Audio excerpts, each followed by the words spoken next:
Ludwig von Mises Institut Alemania el Podcast, la versión moderna de J.R.R. Tolkien.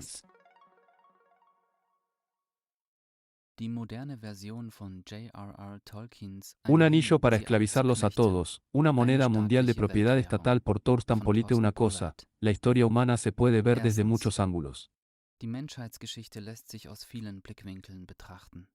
Una de ellas es verla como una lucha de poder y dominación, como una lucha por la libertad y la contraopresión, como una lucha del bien contra el mal.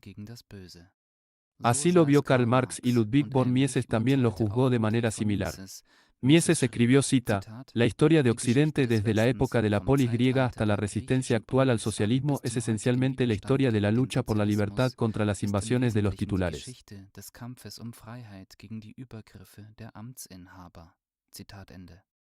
Pero a diferencia de Marx, Mises se dio cuenta clarividentemente de que la historia humana no sigue leyes predeterminadas de desarrollo, sino que en última instancia depende de las ideas que impulsan la acción humana. Desde el punto de vista de Mises, la historia humana puede entenderse, por lo tanto, como una lucha de buenas ideas contra malas ideas. Las ideas son buenas si llevan al hacedor al objetivo deseado y si al mismo tiempo son éticamente aceptables, si se aplican a todos y a todos, en cualquier momento y en cualquier lugar, y permiten que las personas sobrevivan siguiéndolas.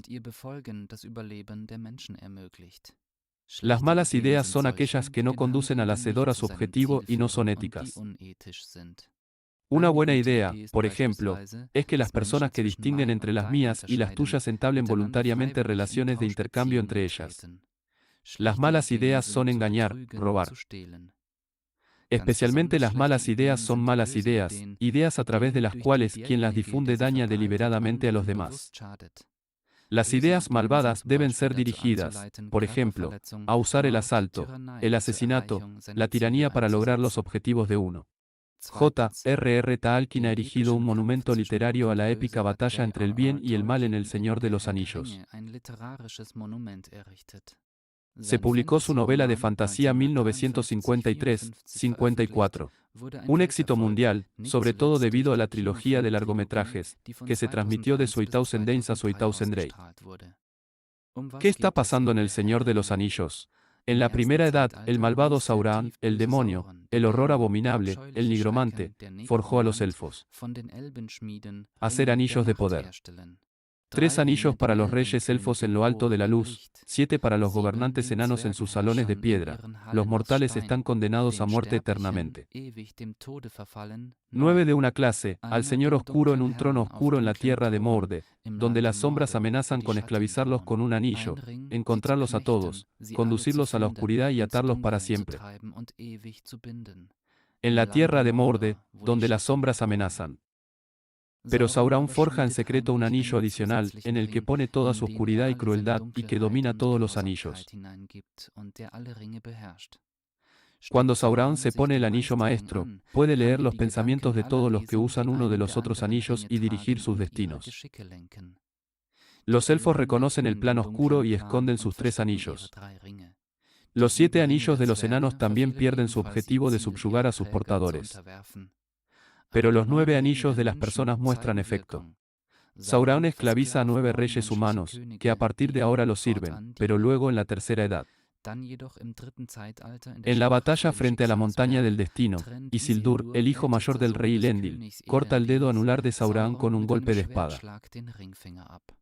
Sauron es derrotado, pero puede seguir existiendo, aunque solo sea sin forma física. Ahora Isildur tiene el anillo que hace. Pero el anillo se apodera de él. Isildur, cuando tenga la oportunidad, no destruyas el anillo maestro. Y eso le cuesta la vida. Con la muerte de Isil, el anillo se hunde en el fondo de un río durante 2500 años. Entonces es encontrado y el que lo recibe es inmediatamente gobernado por él. El anillo maestro permanece oculto al mundo durante más de 400 años con su buscador Smergol. Mientras tanto, el poder de Sauron está ganando fuerza de nuevo y quiere recuperar el anillo único de poder. El anillo se puede encontrar. Durante 60 años, cae en manos del Hobbit Bilbo Baggins, un ser amable y bien intencionado que no se deja seducir por el poder del anillo. Años más tarde, el mago Gandalf el Gris descubre que el resurgimiento de Sauron ha comenzado y conoce el poder maligno del anillo único que está en posesión de Bilbo Baggins.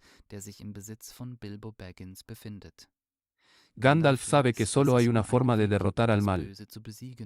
El anillo debe ser destruido, y de ahí es de donde viene. Debe ser sumergido en la lava dentro de la montaña del destino en Morde. El sobrino de Bilbo Baggins, Frodo Baggins, tiene la tarea de destruir el anillo. Para ello, él y sus compañeros, un total de 4 hobbits, 2 personas, un enano y un elfo, se embarcan en un peligroso viaje. Pasan todas las adversidades, peleas y batallas contra las fuerzas oscuras. Y finalmente, lo que parecía imposible logra destruir el anillo único en las brasas de la montaña del destino. El bien gana, el mal cae. El anillo en El Señor de los Anillos de Tolkien no es solo una pieza de oro forjado. Encarna y obedece la hazaña de Sauron. El anillo único de poder corrompe a todos los que caen en sus manos, les roba la conciencia, envenena su alma, lo convierte en un ayudante voluntario del mal. Nadie puede conquistar el cruel poder del anillo único. Ningún humano, ningún elfo y ningún enano pueden usarlos para el bien. En el aquí y ahora, se puede encontrar una correspondencia para el retrato literario de Tolkien del anillo malvado. Creo que sí, y me gustaría ofrecerle una interpretación a continuación. Los anillos de poder de Tolkien encarnan ideas malvadas. Los 19 anillos representan la siniestra idea de que aquellos que van a gobernar sobre los otros portadores del anillo, que los amos de los anillos van a hacer de todos los demás sus súbditos, los van a subyugar. Y el anillo único, al que están sujetos todos los demás anillos, encarna una idea aún más oscura y malvada, a saber, que el único portador del anillo tiene el poder sobre todos los demás portadores del anillo y aquellos subyugados a ellos, que él es el único e ilimitado gobernante de todos. Los 19 anillos simbolizan la idea de establecer y mantener un Estado. Un Estado se entiende como un monopolista coercitivo territorial con el poder último de decisión sobre todos los conflictos en su territorio. Pero la usurpación del poder representa la idea particularmente oscura de lanzar un Estado de Estados, un gobierno mundial, un Estado mundial. Y con tal Estado mundial, la creación de un monopolio estatal mundial sobre el dinero también está inevitablemente conectada. 4 para explicar. Comencemos con el Estado tal como lo conocemos hoy. Él es la idea mundana de la dominación de uno sobre el otro. Así lo ve, por ejemplo, el economista, sociólogo y médico alemán Franz Oppenheimer, nacido 1864, muerto 1943. Según su origen y su esencia, el Estado es una institución social impuesta por un grupo de personas victorioso, un grupo de personas derrotado, con el único propósito de regular el dominio de los primeros sobre los segundos y de protegerlos contra insurrecciones internas y ataques externos.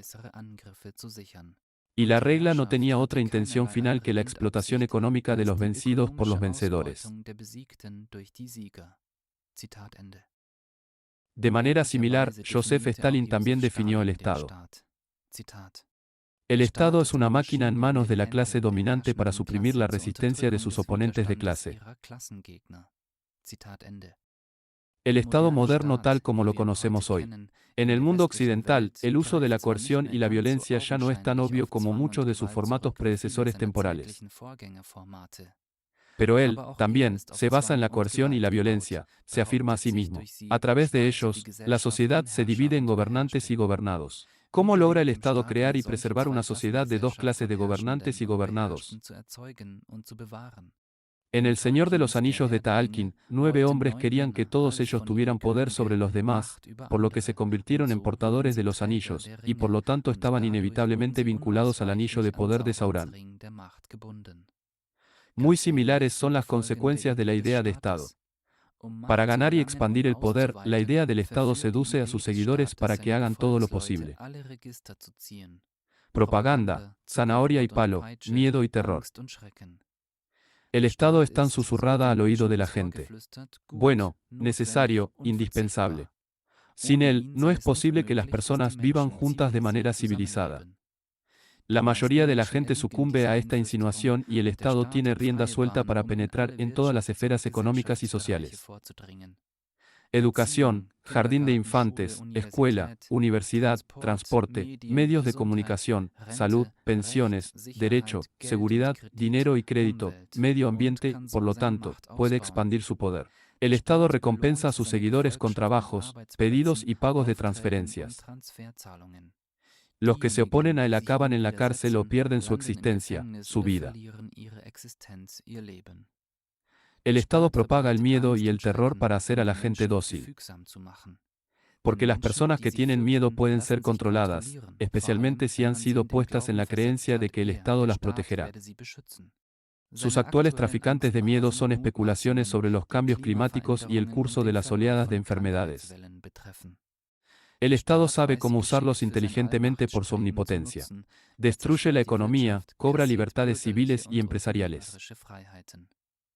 Es de suma importancia para el Estado decidir por sí mismo la lucha de ideas, ganar la autoridad para interpretar qué son buenas ideas y qué son malas ideas. La tarea de atraer al público en general al Estado recae tradicionalmente en los llamados intelectuales, es decir, personas cuya opinión es ampliamente escuchada. Estos incluyen, por ejemplo, maestros, profesores universitarios, investigadores, actores, comediantes, músicos, escritores y otros. El Estado los ayuda de diversas maneras a obtener ingresos, influencia, prestigio y estatus que no alcanzarían sin él. En agradecimiento por esto, los intelectuales difundieron el mensaje: el Estado es bueno, correcto e indispensable. Ciertamente, no todos, pero al menos un número crítico de intelectuales están fascinados por los anillos de poder. Estos intelectuales, consciente o inconscientemente, quieren inspirar a sus semejantes para los anillos de poder. En esto ayudan a someter a los portadores del anillo. Quinto, cualquiera que piense que el Estado tal como lo conocemos hoy es aceptable, una solución justificable, siempre que no exceda ciertos límites de poder. Entonces, si cuidas que no se agote, estás sujeto a un grave error.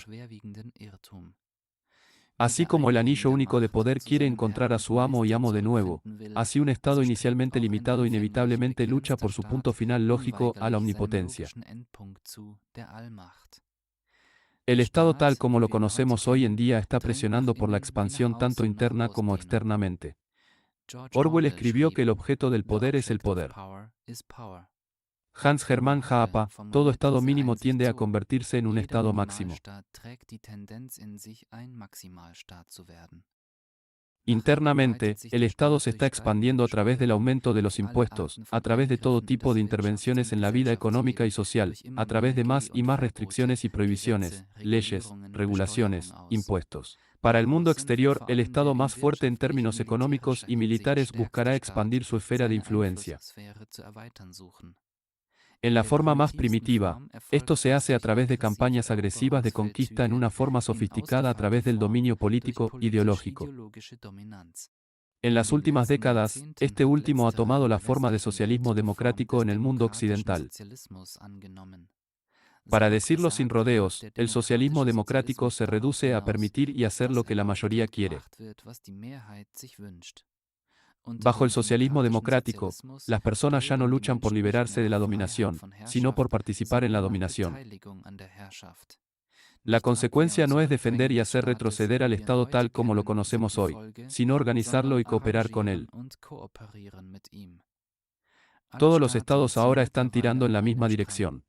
Lo que los une es la aversión a la competencia del sistema, porque reemplaza los límites indeseables para la expansión del poder estatal. Es por eso que, en particular, los estados más grandes forman un cartel, y los estados más pequeños y menos poderosos se complementan en el cartel, y si se niegan, sufren desventajas políticas y económicas. Pero la formación de cárteles de los estados es solo un paso intermedio. El punto final lógico hacia el que se dirige el socialismo democrático es la creación de una autoridad central, un gobierno mundial, un Estado mundial. En la obra de Tolkien, el anillo de poder encarna precisamente esta siniestra idea malvada de ganar omnipotencia sobre la humanidad. Para alcanzar el objetivo, la democracia, tal como se entiende hoy, demuestra ser un pionero ideal para los socialistas democráticos. Y es por eso que es elogiada por ellos en los tonos más altos. Porque es una ley de hierro que las democracias tarde o temprano se conviertan en oligarquías, según el sociólogo germano-italiano Robert Michels. Nacido 1876, murió 1936. En las democracias, así es como se forman los partidos de Michel. Las partes son organizaciones que se gestionan jerárquicamente. Prevalecen los más hambrientos de poder, los más tortuosos. Se elevan a la élite del partido y las élites del partido pueden separarse de la voluntad de los miembros del partido y perseguir sus propios objetivos. Por ejemplo, se unen con las élites de otros partidos, formando carteles. Hay una oligarquización de la democracia, en la que, en última instancia, las élites de los partidos electos o el cartel de las élites de los partidos determinan la política. No son los votantes los que están a cargo, sino los elegidos. La oligarquía de la democracia no solo afecta a los estados individuales, sino que también se manifiesta entre ellos. Los partidos gobernantes de diferentes estados se conectan entre sí, principalmente a través de la creación de instituciones supranacionales. El socialismo democrático se está convirtiendo en lo que yo llamo globalismo político. De la idea de que las personas no deben moldear sus destinos de forma independiente en un sistema de libre mercado, sino que deben ser dirigidas desde un lugar central. Los anillos de poder hacen todo el trabajo. Empujan a sus portadores, políticos, burócratas e intelectuales de la gran banca, las grandes empresas, las grandes farmacéuticas y las grandes tecnológicas a elevarse por encima del resto de la humanidad. Porque son ellos los que alcanzan el poder de los anillos y sucumben a él. Ya se trate de la lucha contra las crisis financieras y económicas, el cambio climático o las enfermedades virales, los anillos de poder aseguran que se propaguen soluciones supranacionales orquestadas por el Estado. La centralización se trata de descentralización. Mientras tanto, se está trabajando descaradamente en la gran transformación mundial, el gran reinicio. Las fronteras nacionales son cuestionadas, propiedad o declaradas renunciables. Incluso una fusión de la identidad física, digital y biológica del hombre. El transhumanismo se declara un objetivo. Como toda forma de colectivismo, el socialismo, el programa del globalismo político también se basa en el Estado, en su coerción, en su violencia. Los globalistas políticos quieren determinar lo que todos los demás pueden hacer y lo que no. Si es posible, con el apoyo de un amplio consenso, que intentan establecer difundiendo ideas colectivistas y socialistas y rechazando sus críticas o silenciándolas. Pero, ¿cómo se puede promover este globalismo político? En un momento en que todavía hay estados-nación que separan a las personas por idioma, cultura, valores y religión. ¿Cómo se puede poner en práctica la idea de dominación mundial, la idea de un Estado mundial, como luchan los globalistas políticos? Tolkien, el Señor de los Anillos, nos ayuda a responder la pregunta. 6. Sauron es el tirano y dictador indiscutible en su reino de las tinieblas. Dirige algo así como una economía de mando allí, obligando a sus súbditos a talar bosques, construir equipos militares y criar orcos. No hay mercados ni dinero en el reino oscuro de Sauron. Sauron toma lo que quiere. Sauron ha superado, por así decirlo, el trueque y el dinero como medio de intercambio. Los estados de hoy todavía no son tan poderosos como Sauron. Puede encontrar economías en las que hay propiedad, división del trabajo y contabilidad monetaria. Por lo tanto, es particularmente tentador para ellos ganar soberanía sobre el dinero. Porque un monopolio sobre el dinero es una de las formas más seguras de volverse omnipotente.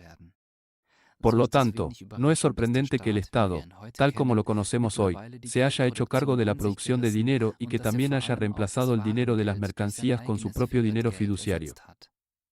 Porque es el dinero fiduciario el que destruye la economía libre, la sociedad libre, la división del trabajo, la propiedad, como Ludwig von Mises señaló astutamente ya en el año 1912. Sería un error suponer que la existencia de la organización moderna del trueque está asegurada para el futuro. Ya lleva en su interior el germen de la destrucción. El desarrollo del medio circulante. Me refiero al dinero fiduciario. La nota del autor debe conducir necesariamente a su colapso. El dinero fiduciario no solo causa inflación, crisis económicas y una distribución proverbialmente antisocial del ingreso y la riqueza. Sobre todo, también demuestra ser un elixir de crecimiento para el Estado, haciéndolo más grande y poderoso, a expensas de la libertad de los ciudadanos y empresarios. Es comprensible, por lo tanto, que los globalistas políticos vean la creación de un dinero mundial uniforme como un paso decisivo, básicamente indispensable, hacia la toma del poder sobre el mundo. En Europa, a pequeña escala, ya se ha logrado lo que aún está pendiente desde el punto de vista de los globalistas políticos a gran escala, la unificación del dinero.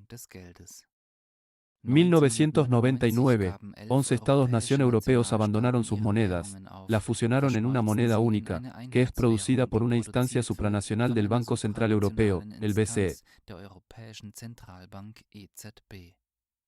De manera muy similar, desde un punto de vista técnico, las principales monedas del mundo, el dólar estadounidense, el euro, el renminbi chino, el yen japonés, se pueden convertir en una moneda mundial única. Por ejemplo, así es como se ve la propuesta del Premio Nobel de Economía canadiense del año 1999 Robert Mundell. Recomendó que se fijaran los tipos de cambio entre el dólar estadounidense, el euro, el renminbi chino, el yen japonés y la libra esterlina y que se los comparara con una nueva unidad de cuenta, el INTE. Y la moneda mundial está acabada, controlada por un cartel de bancos centrales o un banco central mundial. 17. Es cierto que, a primera vista, la creación de un dinero mundial parece tener pocas posibilidades de éxito, pero no a segunda vista. En primer lugar, hay una razón económica tangible que habla a favor de un dinero mundial uniforme. Si todas las personas operan con el mismo dinero, el poder productivo del dinero se agotará de la mejor manera posible. Por lo tanto, el número óptimo de tipos de dinero en el mundo es 1. Los estados tienen el monopolio del dinero en su territorio. Y dado que todos se adhieren al socialismo democrático, también les interesa el hecho de que no hay competencia monetaria, incluso entre diferentes monedas fiduciarias estatales. Esto los hace receptivos a una reducción en el número de monedas. Además, no se debe malinterpretar la llamada rivalidad entre los grandes estados como Estados Unidos y China, así como entre China y Europa, que se discute repetidamente en los medios de comunicación. No hay duda de que hay rivalidad entre los gobiernos de los estados, sus burócratas, sus grupos de intereses especiales. Todos ellos no quieren renunciar a su posición de poder ganada en su territorio, quieren ser aún más poderosos. Pero esta rivalidad ya se ha debilitado o debilitado en gran medida en las democracias oligárquicas de Occidente. Hay grandes incentivos para que los oligarcas del partido y del gobierno cooperen entre sí a través de las fronteras.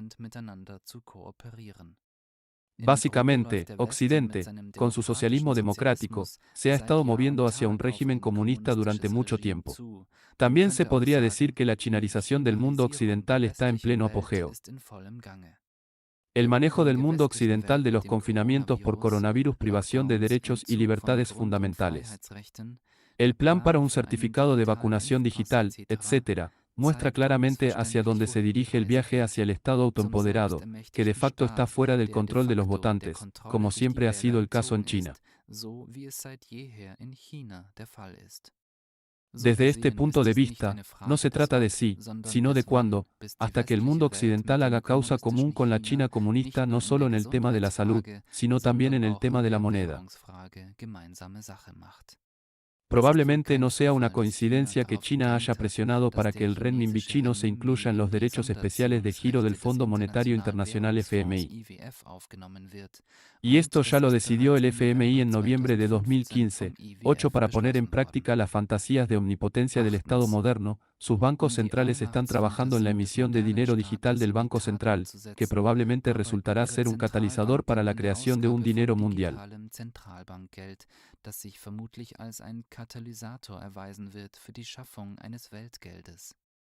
La emisión de dinero digital del Banco Central no solo anuncia el fin del efectivo, por lo tanto, de las opciones de pago anónimas para ciudadanos y empresarios. El Estado entonces no solo sabe quién paga qué, cuándo, dónde y por qué. También puede determinar el acceso a las cuentas, quién lo obtiene y quién no. China lo está haciendo con el puntaje de crédito social. El comportamiento que cumple con el sistema es recompensado, el comportamiento que no cumple con el sistema es castigado. Por lo tanto, el dinero digital del Banco Central es particularmente eficaz para sofocar la oposición política no deseada. Sin embargo, el dinero digital del Banco Central no solo hará retroceder el efectivo, sino que también competirá con el dinero de los bancos comerciales. ¿Por qué? ¿Por qué debería mantener su dinero en bancos que están en riesgo de incumplimiento? Si también se puede almacenar de forma segura en el Banco Central, que nunca va a la quiebra, el dinero del banco comercial primero se puede intercambiar uno a uno en dinero digital del Banco Central y a eso se reduce, el sistema monetario está de facto totalmente nacionalizado. De esta manera, el Banco Central finalmente transfiere su solvencia ilimitada a los bancos comerciales. Los riesgos crediticios están literalmente nacionalizados. Esto priva completamente a los mercados financieros de su función de poder determinar el costo del capital. Y la gestión estatal planificada del capital se convierte en una realidad. Algo así como una economía de mando y control, tal como se creó en la Alemania nacionalsocialista en los 1930 años. El Estado conserva formalmente la propiedad de los medios de producción, pero a través de restricciones y prohibiciones, requisitos, leyes e impuestos, determina decisivamente quién puede producir qué, cuándo y en qué condiciones, y quién puede consumir qué, cuándo y cuánto. En tal régimen, es concebible que la forma de producción de dinero también cambie. De la creación de dinero a través de préstamos a la emisión de dinero helicóptero.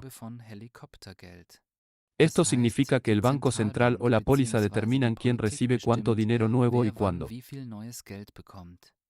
Ya no. El éxito económico se refleja en el equilibrio de los actores, pero la distribución arbitraria de la política. A más tardar, ha llegado al limbo del socialismo. La perspectiva de que el Estado y su Banco Central le suministren dinero nuevo, es decir, de recibir una especie de renta básica de bajo rendimiento, probablemente empujará a huestes de personas a los brazos del Estado, paralizará su resistencia a su expansión. Entonces es fácil forjar los fondos nacionales del Banco Central Digital en un solo dinero mundial. 9. Pero la gente se unirá. Los economistas leales al sistema explicarán al público las ventajas de unificar la política monetaria global, fijar los tipos de cambio entre las monedas nacionales y crear una moneda de reserva supranacional llamada Inteo Global, que está controlada por un cartel de bancos centrales y, en última instancia, un Banco Central Mundial.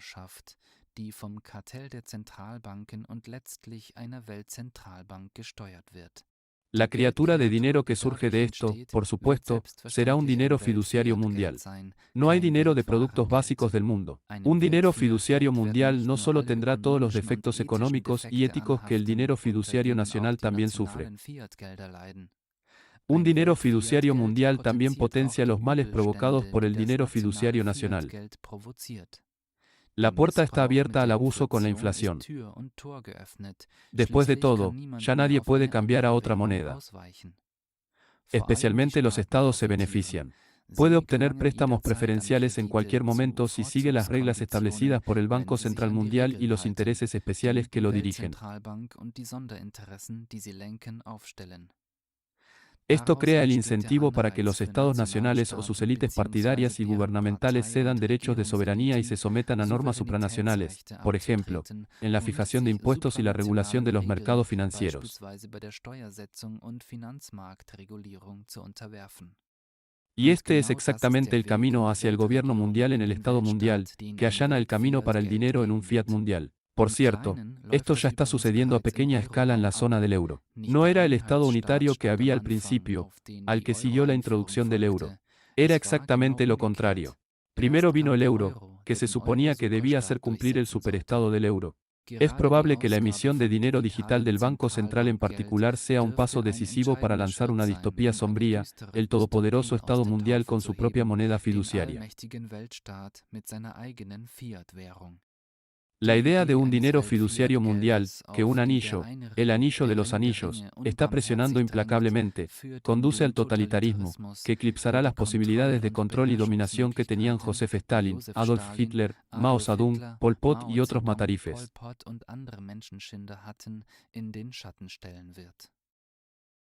10 en El Señor de los Anillos de Tolkien, el mal es derrotado. Así que la historia tiene un final feliz.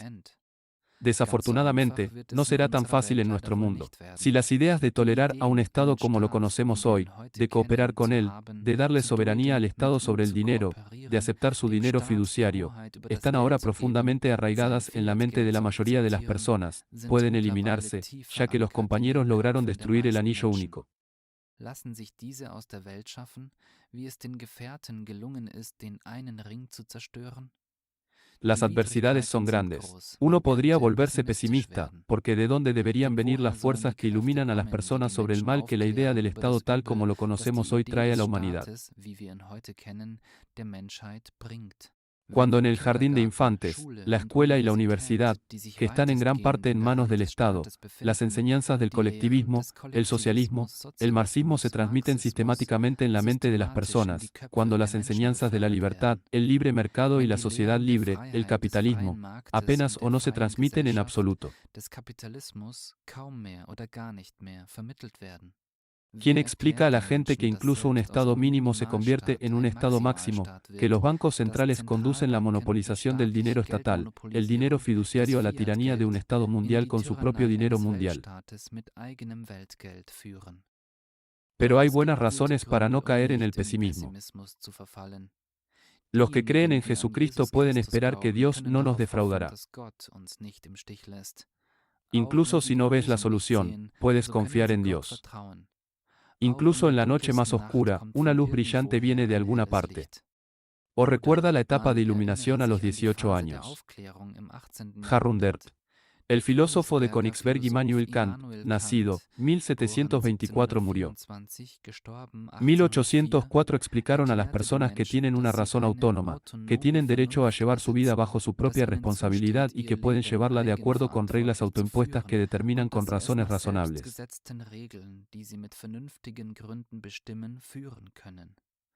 Y la gente entendió el mensaje de Kant, porque un punto tan brillante en la forma de los escritos y las palabras de un librepensador no debería repetirse en el futuro.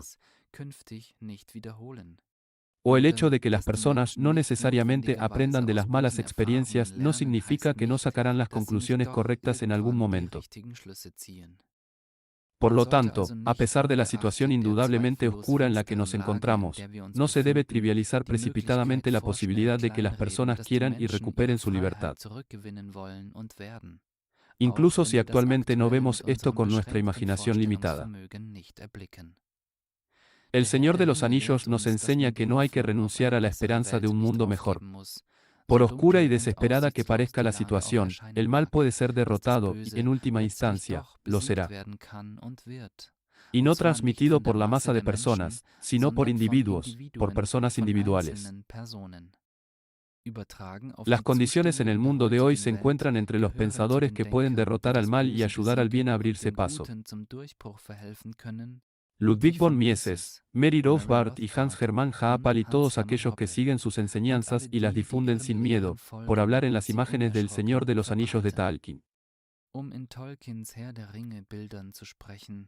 Todos ellos son los compañeros que nos dan la fuerza intelectual y el coraje para enseñar lo incorrecto, para derrotar las ideas malvadas.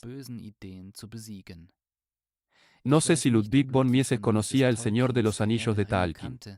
Pero Mises conocía muy bien la lucha entre el bien y el mal que acompaña a la historia humana.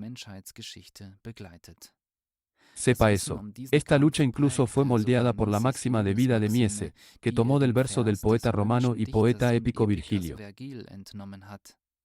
Tun cede el set de Mali contra Audentio It, así que no te alejes del mal, enfréntalo con más valentía. Weiche nicht vor dem Bösen, sondern begegne ihm noch kühner.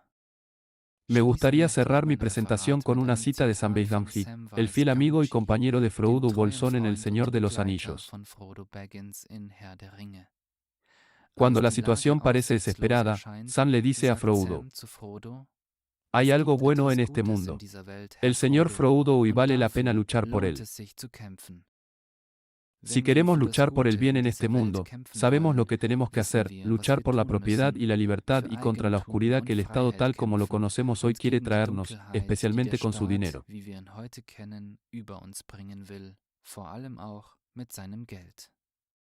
Gracias por la atención. Este fue el podcast del Ludwig von Mises Institut Deutschland. Más información en mises.org.